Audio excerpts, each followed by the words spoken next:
वालेकुम दोस्तों आज मैं आपके साथ कॉन्स्टिट्यूशनल लॉ का जो है वो रिव्यूज़ लेकर आया हूँ।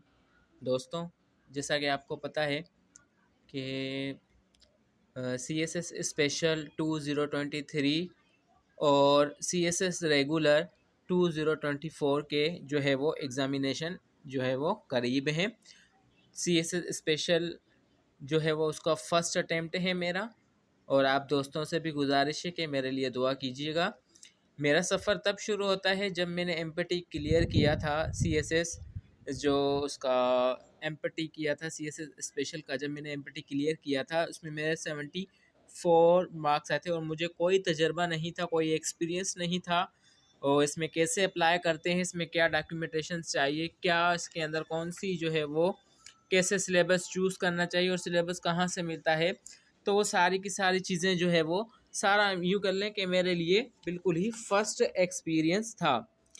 तो मैंने अपने सब्जेक्ट्स चूज़ जो किए, मैं आपको बता दूं कि मैंने अपने सब्जेक्ट कौन कौन से चूज़ किए हैं। ऑप्शनल सब्जेक्ट में मेरा कॉन्स्टिट्यूशनल लॉ है, और आईआर तो सब भी उठाते हैं, मैंने भी उठाई आईआर। जनरल स्टडी है, और इसके अलावा ज्योग्राफ़ी है। ज्योग्राफ़ी मैंने इसलिए उठाई क्योंकि साइंस में मुझे बड़ी दिलचस्पी है और वो सब्जेक्ट मुझे बोरिंग नहीं लगता। और मैं आपको बता दूं, अगर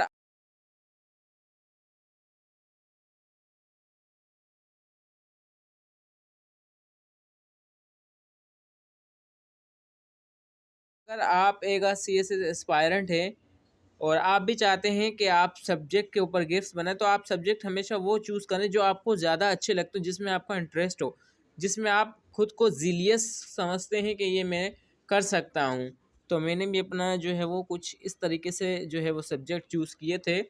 तो अब ये मैंने देख सकते हैं कि कॉन्स्टिट्यूशनल लॉ का जो मैंने आपको बताया कि इसका रिव्यूज़ करने लगा हूँ।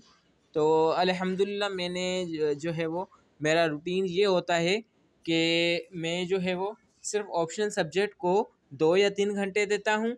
बाकी मैंने जो है वो 1-1 घंटा जो है वो दूसरे कंपलसरी सब्जेक्ट को देता हूँ। अब मेरा अल्हम्दुलिल्लाह सारे जो है वो ऑलमोस्ट हो चुके हैं। सिर्फ आईआर रहती है, आईआर के साथ साथ जो है वो इस्लामिक स्टडी मेरी जो है वो कंपलसरी में रहती है। एंड देन उसके बाद जो है वो जनरल स्टडी भी ऑलमोस्ट ख़त्म होने वाली है। और ये भी आप देख सकते हैं कि मैंने जो है वो इसको यहाँ तक जो है वो टोटल जो है वो मैंने क्लियर कर लिया है।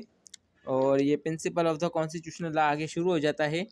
तो ये भी मैंने यहाँ तक मैं पढ़ तो चुका हूँ, मेरा फर्स्ट एक्सपीरियंस है। तो आप घबराइए मत, आप पढ़ते रहिए, इंशाल्लाह अल्लाह आप लोगों को कामयाब कर देगा।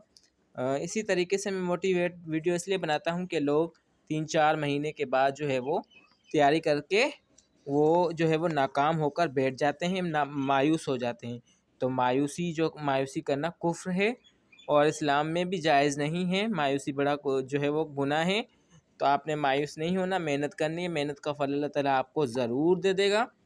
तो इसी के साथ मैं आपको एक और बात बताता चलूँ कि मेरा फर्स्ट एक्सपीरियंस है, और मैंने डॉक्यूमेंट जो है वो अप्लाई कर दिया, और डॉक्यूमेंट्स जो है वो हार्ड कॉपी अटेस्ट के साथ जो है वो मैंने इरसाल कर दी। एफपीएससी के जो फेडरल पब्लिक सर्विस कमीशन का जो यूँ कह लें कि एड्रेस है, वहाँ पर मैंने इस पर इरसाल कर दी है। अच्छा, मैं एक बेहतर बात आपको बता दूं कि मेरे लिए ये बहुत ही मुश्किल था, क्योंकि मैं एक ऐसे बैकग्राउंड और मेरा जो ताल्लुक़ ऐसी फैमिली से, हम इतना ख़र्चा अफोर्ड नहीं कर सकते कि एकेडमी को ज्वाइन कर सकें। लेकिन एकेडमी में भी ज्वाइन करने का मकसद ये होता है कि वहाँ पर आपको गाइडलाइंस दी जाती है और आपको पढ़ना खुद से ही पड़ता है। तो चूँकि अब यूट्यूब पे बेशुमार अच्छे अच्छे चैनल्स और अच्छे अच्छे लेक्चर जो है वो पढ़े हुए हैं, आप उसमें से तैयारी करें। यूट्यूब और इंटरनेट से अलावा कोई भी बेहतरीन टीचर आपको दुनिया में कहीं भी नहीं मिलेगा। तो आप दुनिया में जो है वो यूट्यूब पर बड़े बड़े जो भी जितने भी ब्यूरोक्रेट्स ऑफिसर हैं, उनके लेक्चर पढ़े हुए हैं, आप उनको डाउनलोड करके आप उनसे भी हेल्प ले सकते हैं। तो मैंने तो वहाँ से हेल्प ली थी। और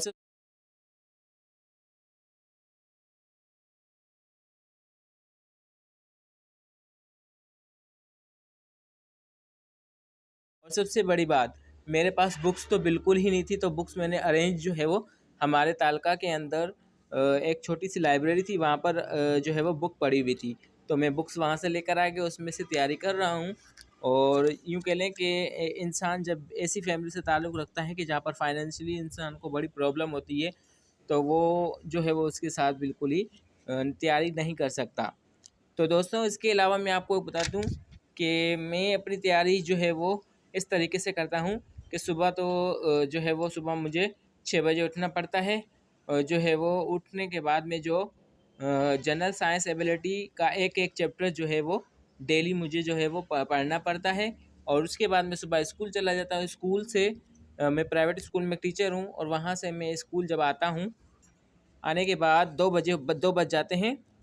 तो 3 बजे मैं ये कॉन्स्टिट्यूशनल लॉ जो है वो सब्जेक्ट पढ़ता हूँ। और मेरा रूटीन होता है कि मुझे डेली पे 20 पेजेस पढ़ने होते हैं। वे पहले मैं जो है वो 5-6 पढ़ता था और मैं थक जाता था, लेकिन अल्हम्दुलिल्लाह मैंने अपनी कैपेसिटी जो है वो उसको इंक्रीज़ किया, कंसिस्टेंसी मैंने बढ़ाई है। अब मैं रोज़ाना की बेसिस पे 20 पेजेस हर सब्जेक्ट के पढ़ता रहता हूँ।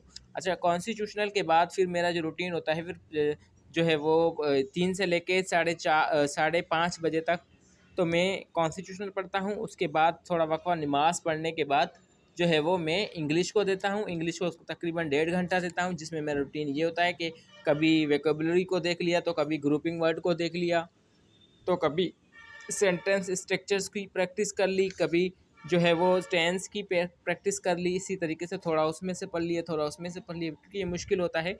इतनी सारी चीज़ों को आप एक साथ नहीं पढ़ सकते।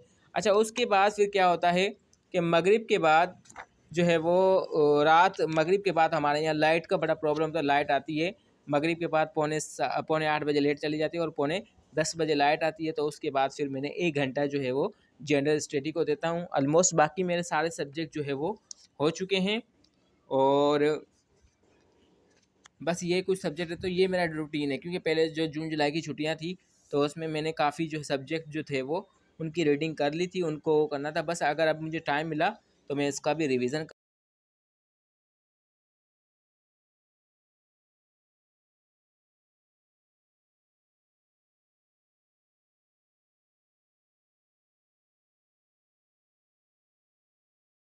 कर लूँगा। इंशाल्लाह मेरे चैनल को सब्सक्राइब कीजिएगा, लाइक कीजिएगा और शेयर कीजिएगा। और इसी तरीके से मैं मोटिवेट वीडियो आप लोगों के लिए बनाता रहूँगा, और मुझे मोटिवेट करते रहना, मुझे हौसला अफ़ज़ाई देना, और मेरे चैनल को सब्सक्राइब करना। शुक्रिया।